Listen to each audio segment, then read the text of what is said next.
Good morning, everyone. This is the Saturday Morning Mastermind, and we thank you for joining us. Hopefully, you've found your way to us. We have changed platforms. We were working off of Google Hangouts, and we decided to upgrade to the Zooms so that we can have more people on, and we've been enjoying that. So, just want to welcome everybody. I'm Catherine Clement. I'm here in Boulder, Colorado, and we're studying Change Your Thoughts, Change Your Life by Wayne Dyer. Thank you so much, Dan, for holding up the book. And basically, he has studied many versions of the Tao Te Ching, which is an ancient wisdom text. And he's giving like his, what he's getting out of the verse in the book. And then we're reading one verse at a time and discussing it. And this morning, which verse are we on, you guys? Let me switch over to my other screen and I can see. We're on the 31st verse today. And Sandy Root did the post this week and did a wonderful job. And again, the post is so, it's have been written, I don't know how many hundreds of years ago. It like perfectly fits with everything going on in our world right now. I think that's one of the things about these old texts. They're amazing how it just seems like even hundreds of years later we're still in the same situation we were. It's really crazy. So I'll hush and let everybody come on and introduce themselves, and Samantha's on her way in. She just is having a little bit of trouble this morning with her audio, and she's trying to get that fixed. So I'll mute out, let you guys say hi.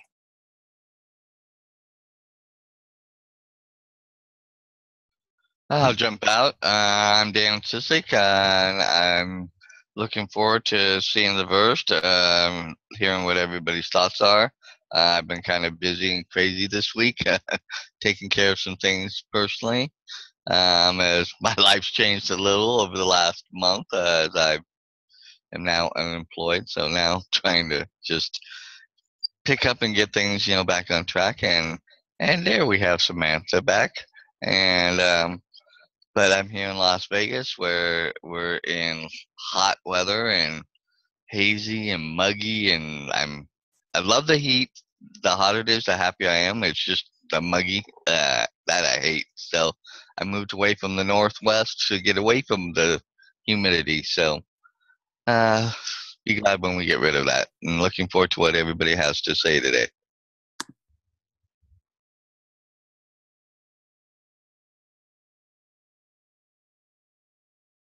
We're on introductions here, so go ahead, y'all, and introduce yourself. Good morning, Donna, over here in Raleigh, North Carolina. Good to be back and good to see everyone. And thanks, Sandy, for the fine article. I had a chance to read that last night. It was absolutely perfect. and thanks all for the well wishes. It's all good. Good to be back. Look forward to the discussion today.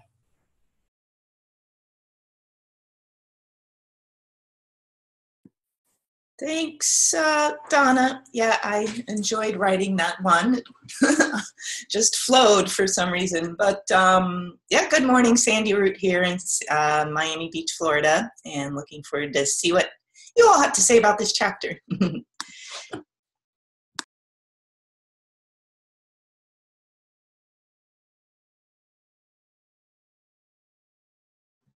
I think Samantha's still having audio problems. So Jason and Karen, if you guys want to introduce yourself.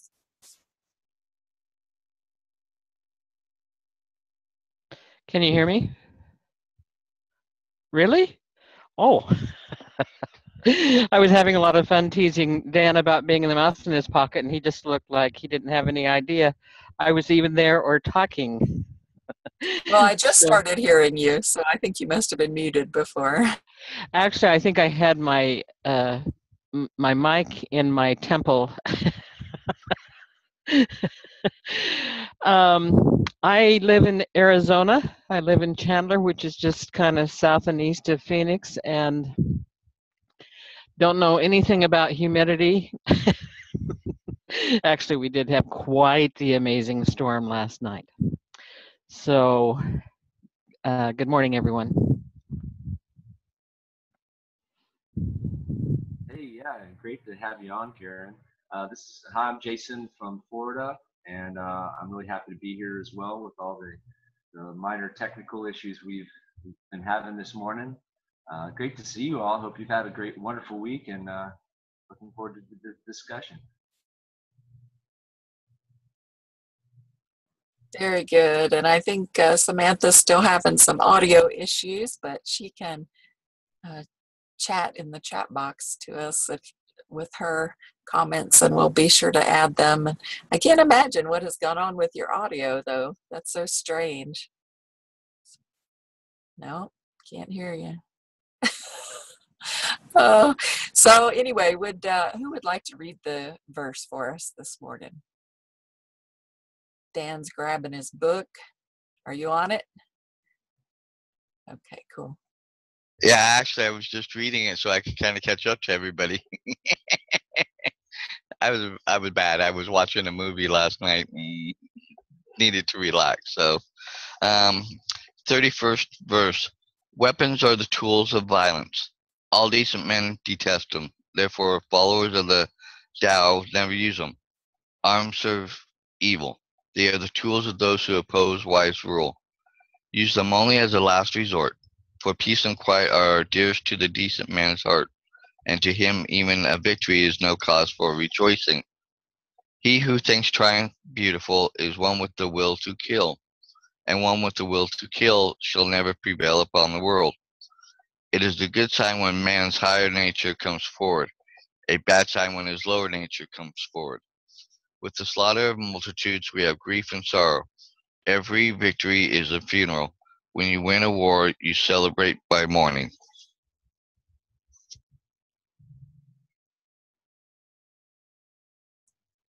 Wow.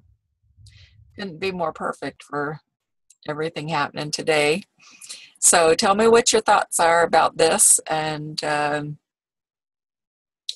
Sandy, I love the post that you did, but I still want you to tell us, even though you wrote it down. So y'all can come out and let us know what you thought about this one.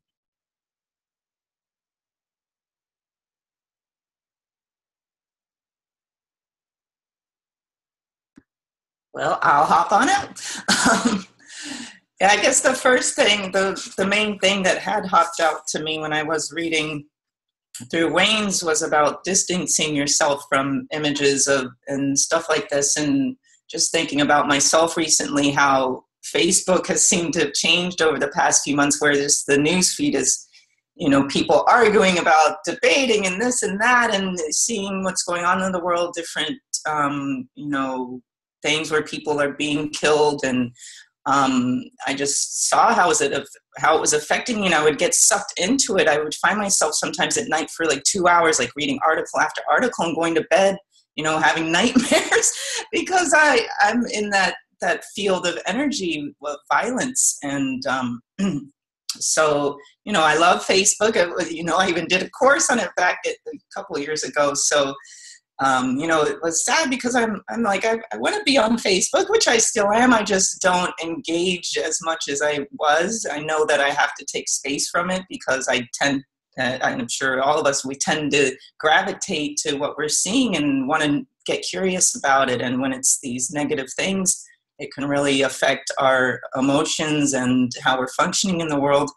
And at the same time, I I read this stuff from Neville Goddard daily almost, and he had sent something about this guy, what's his name, Mr. 2020, who sends these emails daily based on Neville Goddard's teachings, and he was saying, we can look at these, we see these images, they come, we may not be able to avoid them all the time, like images or news about violence and death, but how we can transform them so that they're not affecting us. Because, there's moments, like I said, where I'll have nightmares, or it'll affect something in my day. Like I might even be afraid to walk down the street, like being more vigilant about, what if I get shot?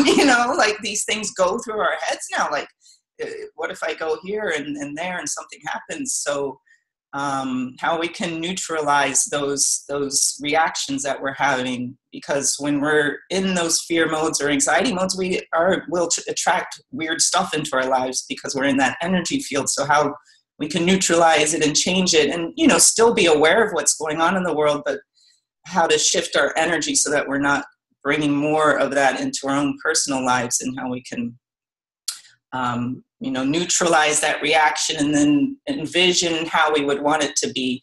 And so not always easy, but those kind of things have been helping me, is the distancing and working with the my energy field to keep it up and positive, and creating what I want in my life, and still caring and being aware of what's going on and doing what I can in the world to help others at the same time. So it's like all this balancing, and I think we're all going through a time of adjustment because of what's going on in the world, like how to be in our own selves. So that's it for now.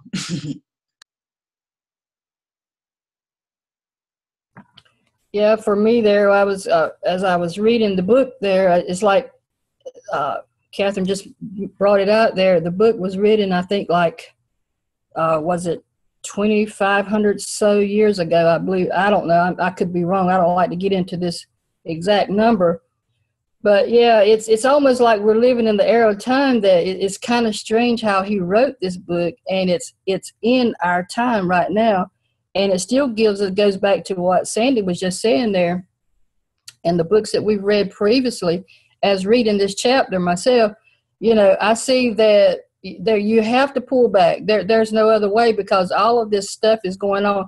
I realize some of us probably need to be on Facebook, but it's been kind of like a hit and miss for me as well, because, just because of everybody's got things going on.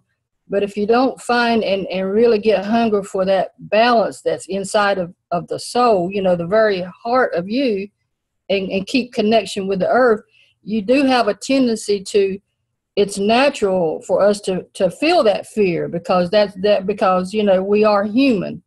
And so for me too, that I find that lately I've been like, the elder's been teaching the young, and the young's been teaching the elder.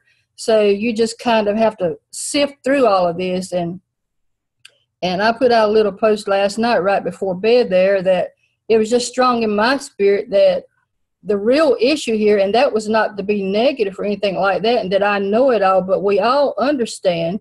I think the most part of us understand what's going on, and we don't want to be detoured by that. Sometimes my words I can't say some words just right. I do my best, but distracted by that is what I'm trying to say. So just try to, if you're watching this and you're watching a replay, and we hope that you get something out of it, because I truly love reading. That's one of my passions, probably more than anything outside of living. Just one of my hobbies and passions is reading. If you could gain a drive or a desire to want to read audio, whatever, that'll help your mind tremendously in these times. But just keep in mind that we'll be through this election soon, hopefully, and things are kind of balanced back out, because all it is just simply a distraction. There can only be one president, and we don't know who it's going to be, but we just don't want to get knocked out of the game because of this. So I won't, let me go off on that note. Okay. I'll jump out and throw kind of a little how I've been feeling lately. It's kind of like Sandy was saying, and like you were saying, it's kind of like we're in a weird kind of semi-chaos, of things, people really taking a lot of things personally. And I get that, you take it personally, but at the same point, there's got to come a point where you got to learn to just deflect those type of things off, and not take it so much to yourself. I know there's a lot of things that I get caught up in, and I take it personally, and I have to kind of step back and stop and say, wait, I don't think it's me per se that they're throwing this at. It's more just in general. I just happen to be the one nearest to the area at that point in time or something. Sometimes it is pointed right at me, and I have to take that into stock. But like the one morning I woke up, and I think it was on Facebook. I think it was on Facebook. I saw, or maybe on one of my channels I check and look at some things where a guy was off duty. He was an off-duty officer taking his kids to McDonald's to get a bite to eat. So somehow the person behind the counter knew this guy was a, a officer, policeman or marshal or whatever, and told him that they did not serve officers and walked away. And I'm just like, whoa, where's that coming from and why? And, he's not in uniform. He's not in duty. He's with his family trying to do something. And yet you react that way. It's kind of like, it's things have come from where they were here to being way out here and way over, you know, just blown out of proportion, I think, sometimes in some places. And somehow we need to all help each other to kind of bring it back in to where we get back to that kind of normal, as close as normal as we can get, because I don't think anything is ever normal. But it was just something that kind of blew my mind, because it's like, it just really blew me away, how somebody would react that way when he's obviously with his family trying to do something for his kids. And I'm still having troubles with that one. Dan, that reminds me of something that is brought up in the book by Napoleon Hill, the Think and Grow Rich, I think it is, where they talk about inaccurate thinking and this mindset of doing some sort of harm or to one person, thinking that it has an effect on the whole. Like this person thought by not serving this one police officer, it's going to have an effect on the whole police force or whatever. And that's inaccurate thinking. And to want to retaliate and think you're going to better the situation by retaliating, that's inaccurate thinking. Also, like what you said before, I mean, even if, like if you're walking down the street and you pass by some people, they start laughing, to think that had something to do with you, that they're laughing at you, that's inaccurate thinking, because it's not necessarily true. And something as simple as that, and that inaccuracy causes our mind to go off on all these different tangents and whatnot, really wasting our time. So that sort of stuff does not serve us in any way, and really just allows the bad nature of things to come out, and it allows it serves the negative energy. Whereas in order to really have an impact for the good, we need to be focusing the good energies and the good thoughts and amplifying them whenever possible, and we have the power to do that. We are tuning forks, right? I love what Sandy was saying about the balance. It is about, it's so much about balance in so many different ways. But, if you're out there and you're having a hard time with, taking everything in coming from the world today, and you're having a hard time with, dealing with the things in the media and with the relationships and with work and with everything, you're not alone. That's normal. It is. This is a time where it is very difficult to deal with so much of an inflow of information, and then also try to accurately assess what that means to us and how it affects us and what we should do. And we don't, I for one did not realize that my reactions to things weren't me. My reactions to things are just based on some programming that I went through as a kid that gave me these knee-jerk reactions. And so my understanding that a lot of these reactions and feelings are coming from inaccurate thinking, that also, I mean, yes, it does make us in a way culpable or accountable for our, and kind of the cause of our own feelings. But what's great about that is that it's also so empowering, because it means that we have the power to change that, change our views, change our mind, change the energy that we reflect out into the world, and hopefully have an impact on our loved ones and a good impact on the world itself. So, I mean, that's what I was thinking about that. I just love what you're saying there about that, Sandy, and and Donna too. Appreciate that. But what do you guys think about that? I mean, there is a lot going on in the world. I just think, hey, if we're having a difficult time, we feel like we're having a difficult time, that's okay. That's normal. Everybody's going through that at some level. So,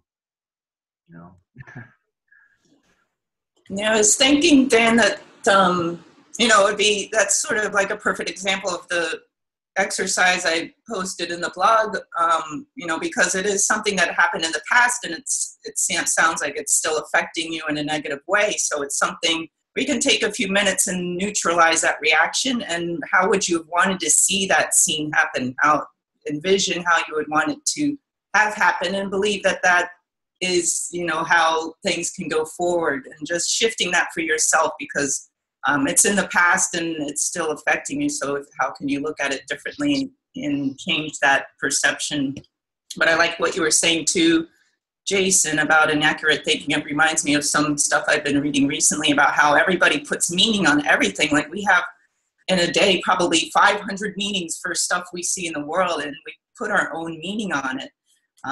So how can we look at things and maybe change, like you were saying, you're walking down the street and you think somebody's laughing at you, and we put a meaning on it. Oh, they're laughing at me, but what if they're laughing at something completely different? But our whole day is consumed by, they were laughing at me. So really looking at where are the meanings in our lives can really shift things too, because we put meaning on everything.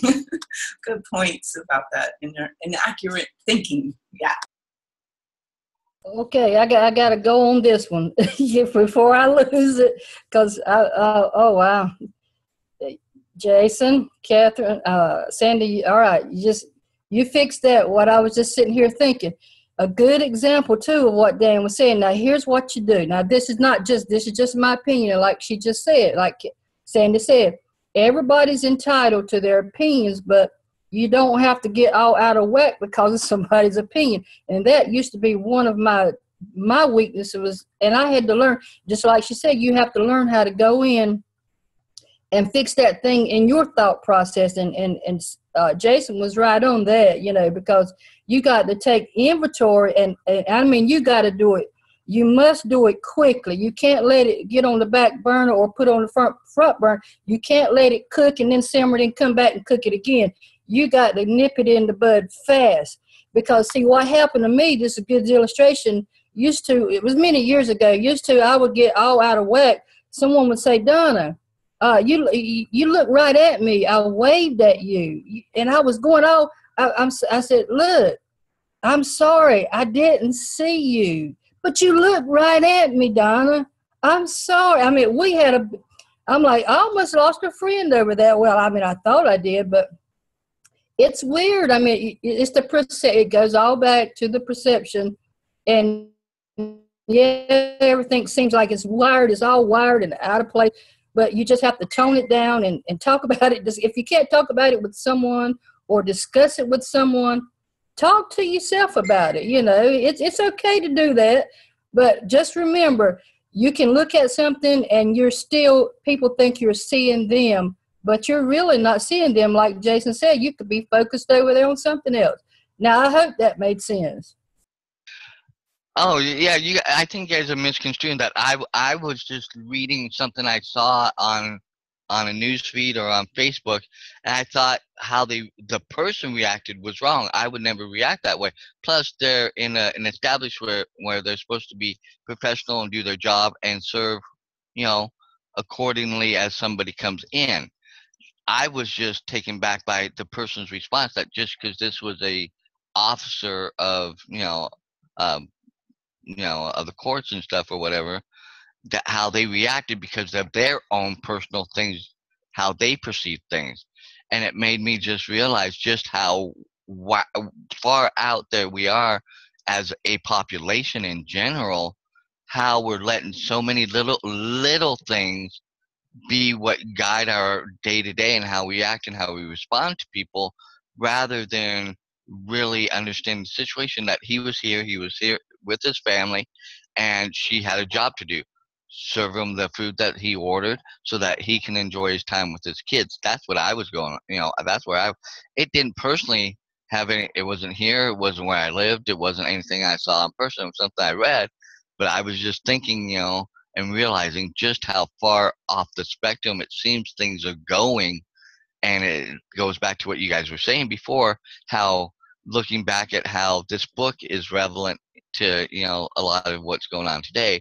But we also know that history repeats itself. Things that have happened in the past, now mankind has happened, human nature is, hate to say it, pretty repetitive when it comes to how we deal and act and do things over a course of time. If you look back, wars here, wars there, this people, judging people for this, for that, not liking them, look at the Middle East, the constant state of uproar there over who's who and who's what,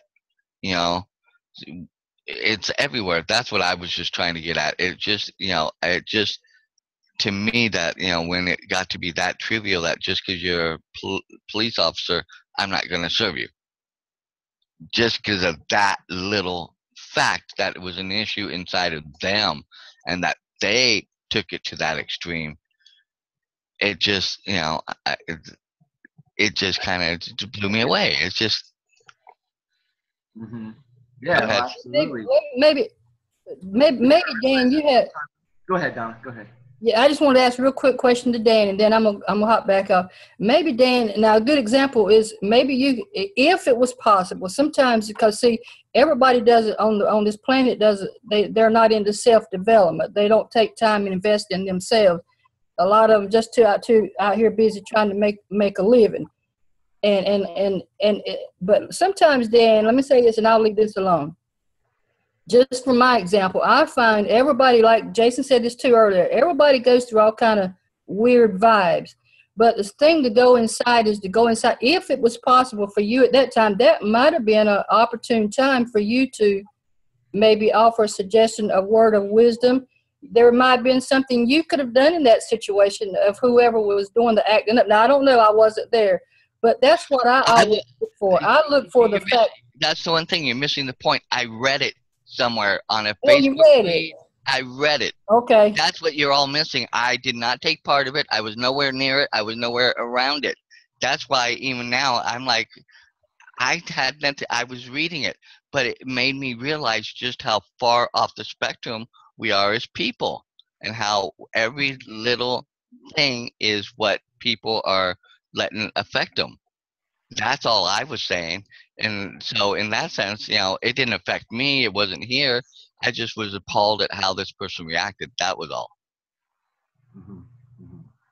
Yeah, I get you, Dan. And yeah, I was just trying to relate that to some other, issues that we're, kind of speaking on, and certain things of, how, things that I've learned that seem to be kind of on track with that. Something I realized, though, kind of recently, was maybe a little bit more pronounced in my life, is was a realization that, other people do perceive the world differently than us, to such a great extent that we almost can't even imagine. We grow up. I'm thinking, like, if you can imagine when you're growing up, you're a kid, you're thinking, well, this is just the way everybody grows up. This is how everybody lives, right? But that's just not the case. There are some stark contrasts in the way people grow up and what they learn as they're growing up. And, the person that you described on that, internet article, that was working at the restaurant, well, they probably, it's a good chance anyway that they grew up in an environment where they were taught that the police were not good people, to watch out for the police and to always be scared of the police. There's a very good possibility that was their reality. And for someone like me, or someone who hasn't been didn't grow up in an area like that, or where people were talking about people that way, then, we're completely, I won't say blind to it, but we are just not aware of it at all. And that could even be the case, so, but then again, that person is just a singularity. It doesn't mean that everybody that, works there at that restaurant doesn't serve officers. It doesn't mean that everybody that comes from that area, you know, has the same views. So we need to kind of keep things in context that way, and also not group everything together. As you were pointing out, it seems like, oh, there's, you know, discontent overseas and over, you know, all parts of the world. And if we bring that all in to make it like, oh, it's all the same thing, then that's also, I think, inaccurate thinking, because these are all individual realizations, whether it's a group together with the same ideology or same philosophy, that's, you know, that is still sort of a singularity, you know, and there's always room for an option of peace and of, you know, for everyone to coexist. And we need to keep that in mind as well in every one of those situations. So, you know, but I get what you're saying. It is almost, I think that now that we're seeing everything more, you know, because of the internet, because of so many ways, you know, Sandy was talking about balance, and we were talking last time about trying to keep things, you know, keep ourselves moving in the right direction and not getting distracted with so much going on. And the way we live today with, you know, our phones and our emails and our, you know, internet and television and still radio. And then, you know, even just driving down the street, you're bombarded by all these advertisements and signs and smells and sounds. You know, it's really a struggle. We have to claw and strive to stay on task and get things done. There's so many distractions. So, I mean, we do, you know, Christina made a great point and last week about not withdrawing, not pulling back so much that we don't, you know, give of ourselves what we can to help the situation. But I also understand, like what Donna says, we do need to pull ourselves away so it doesn't affect us and throw us off balance, so that we're not effectual in our own lives. You know, what do you guys think?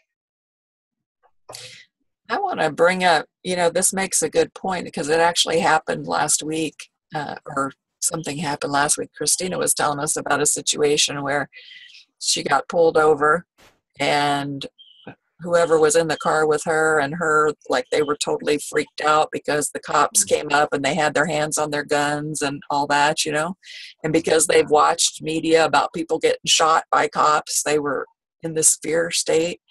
When in actuality, every time a cop approaches a car, whether the person's white, black, green, or yellow, they have their hand on their gun, because that's one of the most, between domestic violence and automobile stops, those are the two most dangerous situations that they encounter.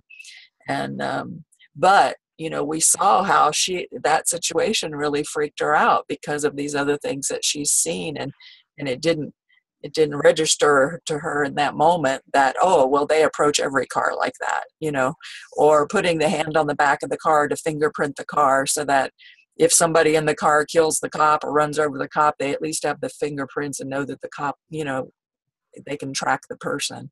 So there are things in place for the safety of the police officers that people can so easily misinterpret as aggression towards them.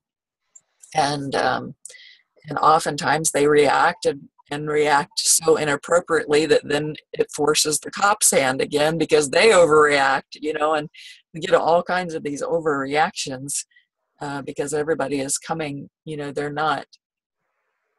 they're just associating it with something in their past that has to do with fear, and they're reacting from that space, and it's easy to do.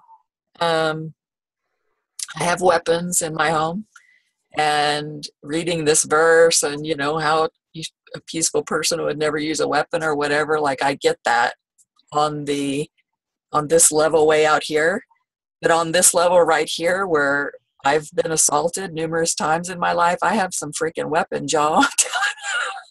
I'm telling you, if somebody comes through that door with the wrong look on their face, they're probably going to get it, you know, if I feel like they're going to do me harm. And I wish I was above that. I wish I was more, you know, more advanced or something, but I'll be honest and tell you I'm not, guys. So, Samantha, can we hear you yet? And I also want Karen to come out. We're not used to her being here, and we have to remember to give her time to speak as well. No, I can't hear you. I'm going to go over to the page. Did you write something over there? Let me look and see if she wrote a comment. Not yet, but when she adds her thoughts, then we'll read that. Yeah, I'm trying to keep track of the page too.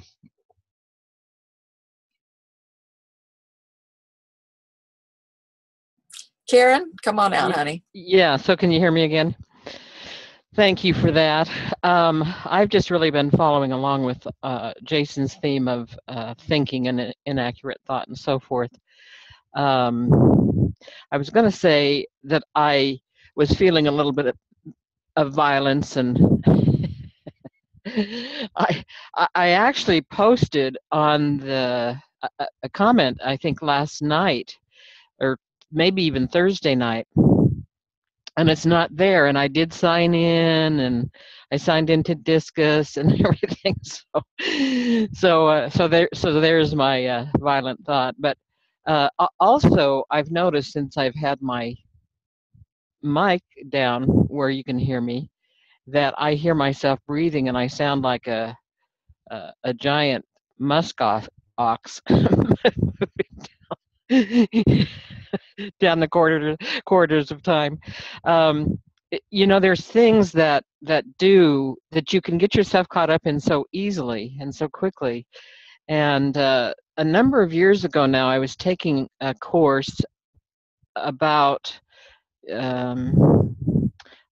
thoughts, feelings, impulses, one other thing. And we would give an example of something, and talk about those things. And it didn't take me too long to realize that I always had umbrage as my response in just about everything in my life. And I thought, no wonder I'm torqued. No wonder I'm kind of bent as I walk down the street. And, it's interesting because it's been so many years now. Sometimes I think I'm cured, and sometimes I think I'm pretty good. And then I'll have this giant blowout with my sister that I won't even be able to know where it came from. And it makes me think about, through time. Actually, Donna, I think this was written about 2,500 years before Christ. So we're talking about 4,500 years, which is, a little bit further than I can count. I wonder how long it would take me to count that, trying to get myself to sleep. But anyway, I remember when I was in grade school, my best friend and I thought that we would do this really righteous thing, and after lunch we would go out to the playground and we would read scripture. And if you've ever started off in the New Testament, you could begat yourself to death. This is the most boring reading I've ever had in my life. But I did notice that I could get involved in a course of scripture reading that had nothing to do with anything other than wars, leaders into battle. And, as a female, as a young girl, I just really, I just didn't enjoy even a part of that. And I thought, what? There's nothing else to write about. And it's been interesting for me as kind of a basis to look back and realize, the human race, humankind, people such as myself, just kind of, you can tangle up your entire life. I mean, some people have nothing else in their life but, their grandfather, their father, their son, they're all involved in the armed forces. So my comment that did not show up. It's there. I can read it, Karen. You want me to? Oh, can you? Hmm? How can I be on a page where I can't see it? I don't know. It says, wow, Sandy, when I first read this verse, I hoped it was not one of those Wayne had selected. This has happened before.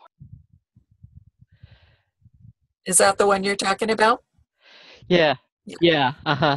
Yeah. Because I read that. I read verse 31 and I thought, oh, please, let's not do this one. But I did appreciate Sandy putting a positive spin on things and being able to come up with 4 different things. I'm a Neville Goddard fan, dyed in the wool, and follow Free Neville and all that kind of stuff too.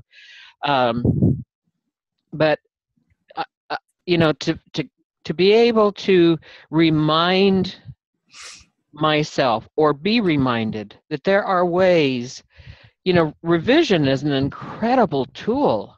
And so there are ways to turn ourselves about. It's kind of like that song, you put your right foot in, you put your right foot out. Yeah. So that's my share for today. Thanks. Oops. Thank you, Karen. I'm going to read the rest of your comment. It says, your ideas and wait a minute. When I first read this verse, I hoped it was not one of those Wayne had selected. Your ideas and illustration of them transformed my perspective. Thank you. I find this line especially helpful.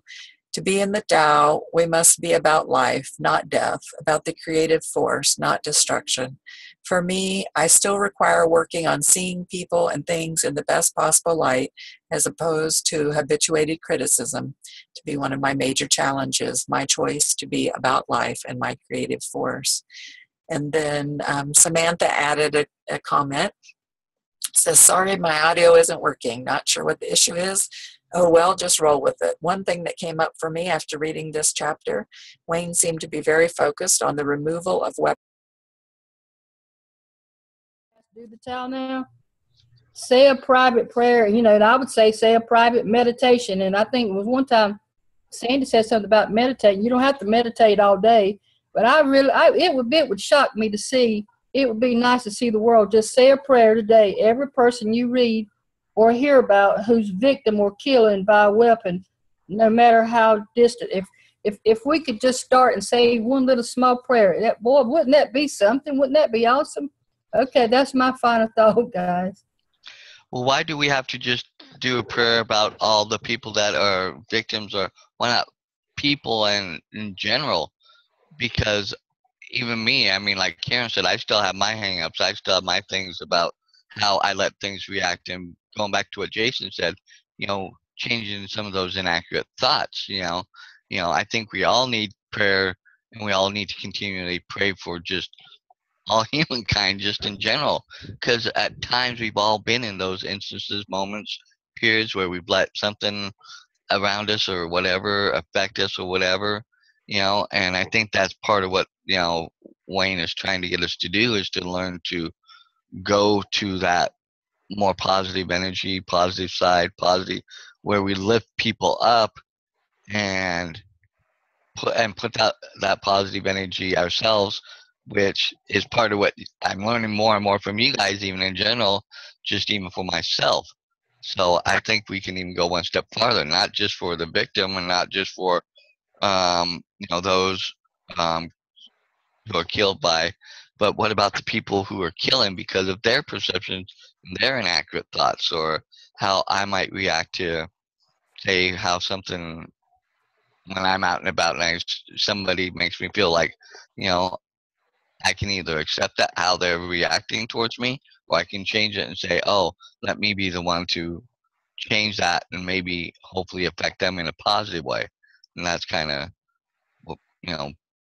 where I'm at with that. Do the Tao now.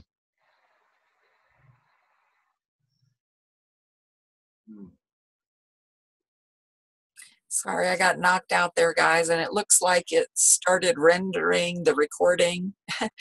So I don't know if I'm going to be able to get this piece in there or not, but my internet just went completely out there. Can you guys hear me? Yeah, okay. All right.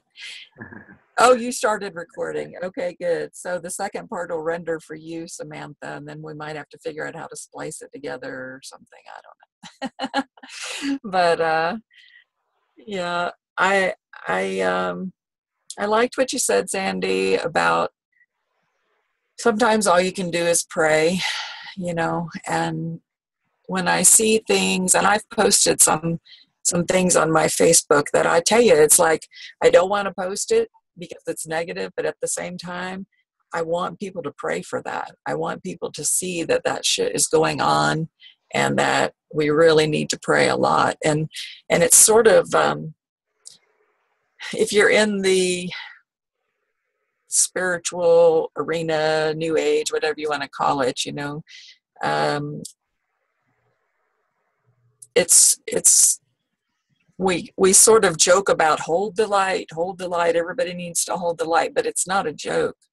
You know, these times like this, when it seems like complete chaos around us, that is when we say hold the light. That is the time that we have to stay positively focused on what we want. And yes, we know that that stuff is going on, but we have to hold that vibration of what we want, not what we're actually seeing. And it's a tough job. You know, people think, oh, that's just sort of a cop out because you're just closing your eyes to everything. No, you have to open your eyes and let it break your heart open. That's what it's happening for. So by all means, please let it do its job. But it's breaking your heart open so that you can come from that place of peace and see how ridiculous that opinion might be, or you know, just the absurdity of it all. Sometimes it has to get that bad for us to see that, so that we can switch it. And I haven't read this guy that you guys keep mentioning, but I do know about switching things, and I just kind of learned that on my own as my heart continued to break, and I would, you know, look at things and see things. And I do want everybody to realize that we're energetic beings, and there is a collective consciousness of energy, and that's how you can get sucked into it so easy. People say, well, how did I get sucked into it so easy? It's because there are polarities. They're just like a magnet and something. There are energetic polarities, and when you near that vibration of that collective consciousness that is just, you know, chaos and hate and all of that, it's like a magnet. The closer you get to it, it just like sucks you up in there, you know, and then you got to get out of there. So I'll hush again now. We're coming up. It's about 10 minutes till, so we need to do finishing thoughts. I do have to go right at the top of the hour because I have a class I have to be in. So come on out and share your closing thoughts, please.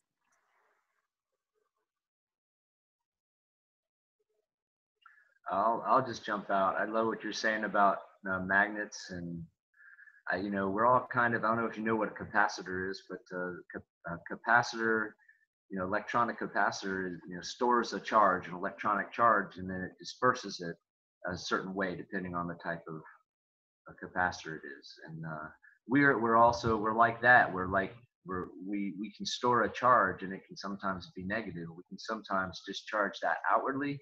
Sometimes we discharge it inwardly on ourselves, and we don't, you know, we kind of have to learn what to do with our negative energy, or even with our positive energy.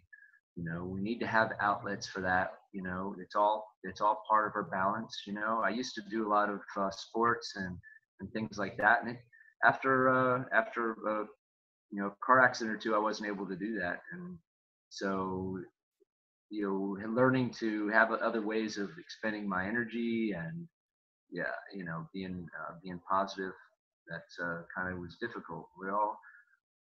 I think we all, you know, I don't know, I'm not sure, but I think we all struggle being balanced in one way, shape, or form. And but I also think that that's normal, and it's just part of learning about ourselves and learning how to live and cope and things like that. But anyway, it's great to see you guys. It's great to be here. It's just really so nice to have this group to come and speak with you guys, and here's some positive thoughts. And you know, I love what you wrote, Sandy. You know, 4 ways to combat violence, or to combat violence. Isn't that that's funny? That too. 4 ways to nullify violence, right, or whatever. And I love that. Great writing. Appreciate it. And thanks for coming out, Karen. Good to see you out here. And thanks for hosting, Catherine. I love you guys and have a great weekend. How about now? Yeah, I want to say thank you too for go ahead, Samantha. Go ahead. Oh, shoot. That's so funny. Right at the end, right? Okay, well, wow. You guys had a lot to talk about. I know I was kind of distracted trying to figure out what was going on with my computer, and to be honest, I'm still not sure. I don't know what the issue is, but somehow, some way. Anyway, yeah, I think, one of the biggest things is that we really have to remind ourselves that when we get up in arms, when we have those tense feelings of aggression towards other people, that's our ego. It's our ego that's trying to lash out, trying to control the situation, is trying to be dominant. And when we have those feelings, that's what we need to work on, right? Because, and I wrote on the blog a little bit of my thoughts on this, is just that, how can we expect to have world peace when we can't even make peace in our own personal relationships? And it's because our ego wants to dominate everything. It always wants to win, right? And until we can overcome those feelings and work more on a way of compromising with each other, working towards having conversations that are beneficial to both parties involved versus one person winning and the other person not winning, or that sort of thing. I mean, when we can get to the point where we can have a factual conversation with each other without getting our feelings hurt, then at that point, we can realize that we all have, we're all working towards a greater good. And even though I have a differing opinion than what someone else does, doesn't mean that I'm trying to squish you down or whatever, and that's why we have so much difficulty with each other. It's that we're all worried that we're trying to hurt one another, and we can just start focusing on how we want to. I love the idea of the revision that, you keep talking about, Sandy, and we all do those things in our head where we kind of have that pre-conversation before we go and talk to somebody. And a lot of times what we do is we try and come up with all the reasons why we're right, rather than just coming up with all the reasons how we can benefit each other and make the conversation productive for both parties rather than just ourselves. So, okay, that's all I'm going to add for today. I know we're at the top of the hour, so I'll let you guys wrap it up. I'm so glad you made it on anyway. Thanks for your persistence. Yeah, I love that, Samantha. You come right on in there. That's a lesson in itself right there. But yeah, it's nice to have Karen on. I apologize I didn't acknowledge her earlier. It's just, this is a new platform, and thank you guys for putting this together. I think so far it seems to be doing okay with the little technology of glitches. But yes, Samantha, what you just said, if everybody just forget about that self-rightness, now that wasn't a typo or whatever, definitely self-rightness, because we're not that. We're just not all of that. Like I always say, we're just we're more than enough. We're all important people. And some folks think, well, just because I don't hang around with you and I'll leave with this, the saying, we've heard a lot of mentors and coaches say this, you are the average of the 5 people you hang around with. Well, now I'm an adult enough to kind of agree and disagree with that to a point. I think sometimes you got to move on over to the ugly side too. So like Catherine said earlier, so you can appreciate to say a little prayer for the ugly side and the beautiful side. You all have a good day. And I'll jump out now. And once again, it's great to have you on here, Karen, and glad to hear you, put out your thoughts and views and share with us. And I, as always, love this group and love being on this, and I get a lot out of it and continually grow. So again, as always, but I agree. I think, sometimes we need to take that extra step back, and instead of seeing how we can get benefited, but how we can better benefit others, and how, I think that's part of what the Tao is how we can benefit others, because something I'm learning from things like through my pastor and stuff at my church, it seems like, once again, going back to the ego, it's always about me, but yet when we get our greatest sense of, you know, togetherness with other people is when we do for other people, and when we put them first and look at their side of the situation and try and come to a point where everybody can benefit. That's when real growth comes out of it. That's where you get that real common ground, and everybody then wants to move forward because of what comes out of that. So I think that's, you know, once again, that's why I was saying, why do we just pray, you know, for the person that's been a victim, or pray for both sides? Because at one point in time, we've all been a victim. We've all been that person. We've all had the arrows flung at us, and we've been hurt, you know. Just because we're able to get back up, but doesn't mean we're still not vulnerable and don't have those times and moments. So I think just in general, the whole world needs prayer, just to lift everybody up, to move them to that point, like you, to put in the terms you said, Kath, to the light, or for me, you know, however you believe, you know, to that positive side where we're all benefiting each other and helping each other to grow and find that point to where we may not ever need weapons again, you know, or at least come as close as we can to where they truly are the last resort. I'm gonna hop out there at 7:57 here, so I've got a minute or two. I really want to thank you all for your welcoming me. I can't think of a better group that I would enjoy being a part of than this group. And I do spend 2 hours every single morning, Monday through Friday, on conference calls, 2 different conference calls, and have for a long time. So I'm just really, really pleased with the quality of people. I want to mention that I appreciate so much, Catherine, that you point out so many times when we're talking about someone whose behavior is not as we would like, that we're all just a whisper away from being that person. We really are. We're really not that different. And I thank you too, Samantha, for pointing out the ego, because when Dan was talking about that incident, I remember my first job outside the home was in a little fountain, you know, a drugstore fountain, and I remember how much there were times that I just wanted to be the star. You know, everybody came in from somewhere else, and everybody was big, and, you know, had a business. And I mean, for one thing, they were adults.